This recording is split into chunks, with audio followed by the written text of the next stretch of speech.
لیکن مجھے ایک بات بتاؤ, اگر کوئی غیر مسلم ہمارا یہ ماتم دیکھے اور ہمارے یہ مرثیے دیکھے تو کیا وہ اسلام کی طرف مائل ہوگا؟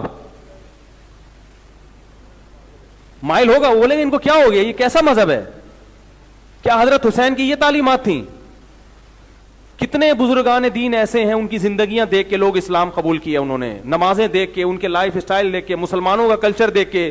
لیکن محرم میں اور ربیع الاول میں یہ جو کلچر ہم جو دکھاتے ہیں, اسے دیکھ کے اللہ کی قسم کوئی غیر مسلم مسلمان نہیں ہوگا. وہ کہے گا یہ کیسا مذہب ہے, کیا سکھا رہے ہو تم؟ اسلام بہت ہی اٹریکٹیو مذہب ہے اگر اس کو اصلی حالت میں رکھا جائے. 35,000 امریکن فوجی سعودی عرب میں مسلمان ہوئے تھے جب یہ وار چلی ہے نا. تو ہمارے ایک استاد سے میں نے ان سے پوچھا کہ ان کی بڑی معلومات تھی. میں نے کہا یہ جو 35,000 امریکی فوجی مسلمان ہوئے ہیں سعودی عرب میں, یہ کس کی تبلیغ سے؟ انہوں نے کہا کسی کی بھی نہیں.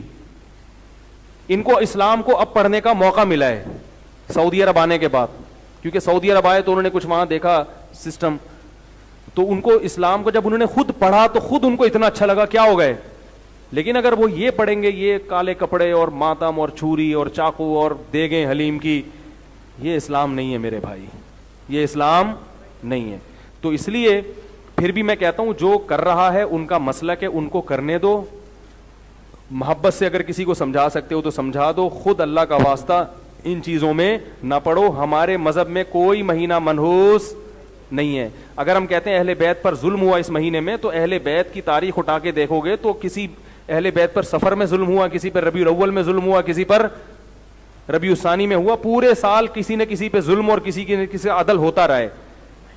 کوئی ایک تاریخ بھی اسلامی تاریخ میں ایسی نہیں ہے جو بچی ہوئی ہو. تو کب تک مناتے رہو گے؟ کس کس کا دن منا؟ حضرت حسن کو جو زہر دیا گیا, کیا یہ ظلم نہیں تھا؟ تو وہ دن بھی پھر نحوست کا منانا چاہیے. اور انبیاء کو شہید کیا گیا ہے بہت سارے دنوں میں, پیغمبروں کو شہید کیا گیا ہے.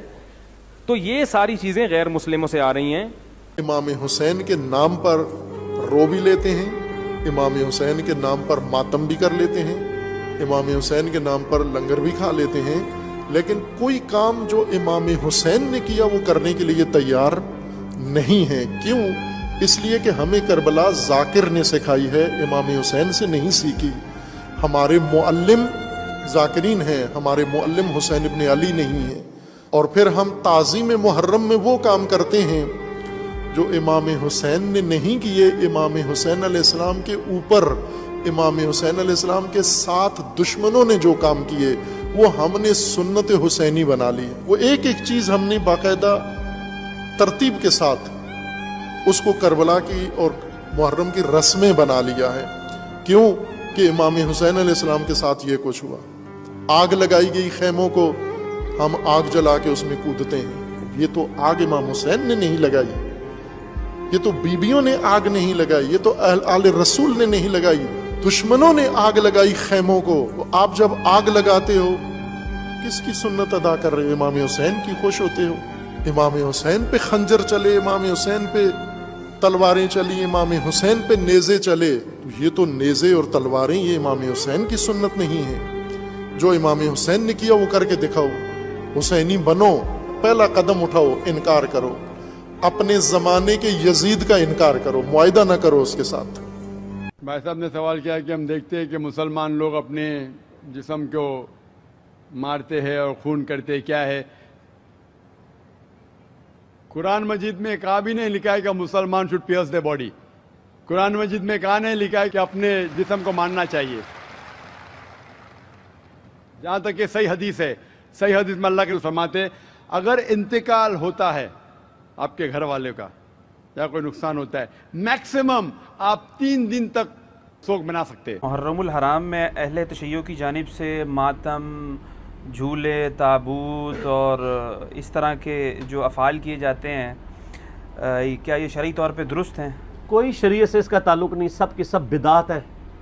دین کے اندر ایگزیجریشن کی گئی ہے اور اس سے بھی آگے بڑھ چکے ہیں. اب تو زنجیر زنی اور چھریاں مارنے تک بات آ چکی ہے. حالانکہ مفتی اعظم جو ہیں ایران کے خامنائی صاحب, ان کا فتویٰ ہے کہ یہ حرام ہے چھری مارنا اپنے آپ کو.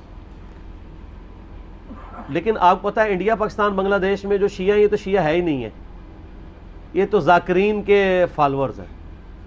کوئی علمی شغف ان کا ہے نہیں ہے. انہوں نے رسومات کا نام جو ہے وہ اہل بیت اور مکتب اہل بیت اپنے آپ کو کہہ رہے ہیں. مولانا اسحاق صاحب رحمہ اللہ تعالی جن کی بڑی ایکسپرٹیز تھی اس فیلڈ میں، انہوں نے باقاعدہ شیعہ کی فقہ کی کتابوں سے بتایا کہ ماتم کرنا حرام ہے. وہ آج کے علماء کی لکھی نہیں، پرانی ہے. یہ بدعات ہیں جو انہوں نے داخل کی ہیں، اور اس کی وجہ سے شیعہ کی ان ایکٹیویٹیز نے یعنی مکتب اہل بیت کو نقصان پہنچایا ہے. بجائے کہ ان کی تعلیمات کو سامنے لایا جاتا ہے، ان لوگوں نے ان معاملات میں ڈالنا شروع کر دیا. ماتم بھی بالکل حرام ہے. میں نے یوٹیوب پہ میرا کلپ آلموسٹ 20 لاکھ کے قریب لوگ دیکھ چکے ہیں. ماتم کے حق میں شیعہ کے 3 دلائل، میں نے اس کا جواب دیا ہے، اور اس میں جو ایک ٹاپ آف دا لسٹ یہ پیش کرتے ہیں، میں حصول برکت کے لیے عرض کر دیتا ہوں. بلکہ میں اگلے دن ایک شیعہ عالم کو دیکھ رہا تھا، تو وہ دنیا ٹی وی پہ ایک پروگرام تھا، اس پہ بیٹھ کے وہ کہہ رہے تھے کہ جی پہلا ماتم تو سیدہ عائشہ نے کیا ہے. ٹھیک ہے، نہیں نام میں نہیں لیتا، آپ سب کو پتا ہے کیونکہ نام والی پالیسی اب نہیں ہے. تو اب اس بیچارے کا بھی قصور نہیں ہے، اس نے اپنے بابوں سے ہی سنا ہوا ہے. اس نے مسند احمد خود کھول کے بھی نہیں کبھی دیکھی ہوگی، سنی انہوں نے نہیں کھولی بھی، تو اس بیچارے نے کہاں سے کھولنی ہے جن کی اپنی کتاب ہے. ہم نے بہت پہلے ریکارڈنگ کرا دی کہ مسند احمد میں آگے الفاظ ہیں، سیدہ عائشہ کہتی ہیں، اتنا حصہ تو بخاری مسلم میں بھی موجود ہے کہ نبی علیہ السلام کی وفات میری گود میں ہوئی. تو سر اس سے سیدہ عائشہ کی یہ فضیلت تو ثابت ہوئی کہ اللہ تعالیٰ نے اپنے محبوب صلی اللہ علیہ وسلم کو سیدہ عائشہ کی گود میں وفات دی، تو یہ فضیلت بھی تو ثابت ہو رہی ہے نا. تو یہ بھی فضیلت پھر مانے نا. تو شیعہ جب کہتے ہیں کہ سیدہ عائشہ کی گود میں نبی علیہ السلام کی وفات ہوئی، تو سیدہ عائشہ کی تو فضیلت ثابت ہو رہی ہے. پھر وہ بخاری میں واقعہ بھی ہے مسواک والا. تو مسند احمد میں آگے الفاظ ہیں کہ سیدہ عائشہ کہتی ہیں جب نبی علیہ السلام کی وفات ہوئی تو میں نے آپ کا سر تکیے پہ رکھا اور باقی عورتوں کے ساتھ مل کے میں نے اپنے چہرے کو پیٹنا شروع کر دیا. وہ کہتے ہیں نہیں دیکھیں نہیں، یہ ماتم کا آغاز تو وہیں سے ہوا ہے، لیکن اس کے آگے الفاظ ہیں کہ یہ میری کم عمری اور ناسمجھی کا نتیجہ تھا. تو اگر یہ انہوں نے ثواب سمجھ کے کیا ہوتا تو کہتی کہ یہ میری میچیورٹی اور ثواب کے حصول کا ذریعہ تھا. تو سیدہ عائشہ کا رجوع ثابت ہے.